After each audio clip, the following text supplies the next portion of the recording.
So eventually it's law of the land. కాకపోతే వీళ్ళ వెనకాల ఎవరైనా వేరే లార్జర్ పిక్చర్ ఉందా అనే దాని మీద ఇప్పుడు నేను నా ఫోను లేకపోతే నేను ఈ 3 రోజులు కనపడకుండా ఉండటానికి 3 కారణాలు ఉన్నాయి. ఒకటి, I believe that there is a larger picture. I wanted to have a clarity on that. ఒకటి, and before that legal recourse ఉంది. సెకండ్, నన్ను పరామర్శించే వాళ్ళు ఎక్కువైపోయి వాళ్ళ నుంచి తప్పించుకోవడానికి ఇవేంటి నమ్మక పిల్లలకి ఏమైపోతుందో, ఎలా ఉన్నావు, హౌ అని వీళ్ళు. తర్వాత నా పక్కన ఉన్న వాళ్ళ మొహాలు చూడలేక ఏదో whatever the point is, ఇప్పుడు eventually I'm a citizen, I'm a little well known person. నేను ఎక్కడికి వెళ్తాను సార్? ఎలా ఎలా ఎలా how is it possible for me to go anywhere?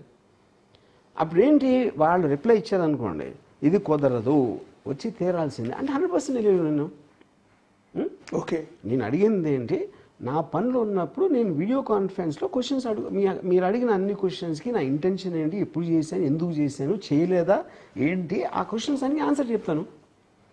అప్పుడు వాళ్ళకి దానికి రిప్లై ఇవ్వకుండా అది అలా కుదరదని ఇవ్వాలి కదా రిప్లై. వచ్చి తీరాలి, ఈ కారణాల వల్ల వచ్చి తీరాలి అని ఏదో చెప్పచ్చు. అది చెప్పకుండా వస్తే ఏంటి అర్థం? కానీ వాళ్ళు వచ్చిన రీజన్ ఇప్పటివరకు తెలియదు. నేను 100% అరెస్ట్ కోసం రాలేదని నేను నమ్ముతున్నాను ఇంతవరకు. నేను దీని వెనకాల పెద్ద పెద్ద లీడర్ ఉన్నాలని కూడా నేను నమ్మట్లేదు.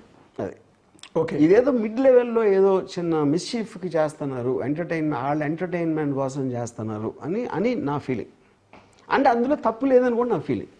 అది ఎందుకంటే అందరూ చేసేది దానికే. ఇవాళ సొసైటీలో మన అందరూ ఉన్నది ఎంటర్టైన్మెంట్ కోసం. Nobody takes anything seriously. అప్పుడు ఇప్పుడు నేనున్నాను అనుకోండి, నాకు అంటే దీన్ని తప్పించుకోవడానికి నేను పారిపోయి దుబాయో లేకపోతే ఎక్కడో వెళ్ళిపోయి దానికి ఏదో తప్పనిసరి పరిస్థితుల్లో నన్ను రిమాండ్కి తీసుకుని జైలుకి తీసుకెళ్ళాలంటే I prefer to go to jail. ఎందుకంటే జైల్లో నాకు 2-3 మంచి కథలను దొరుకుతాయి.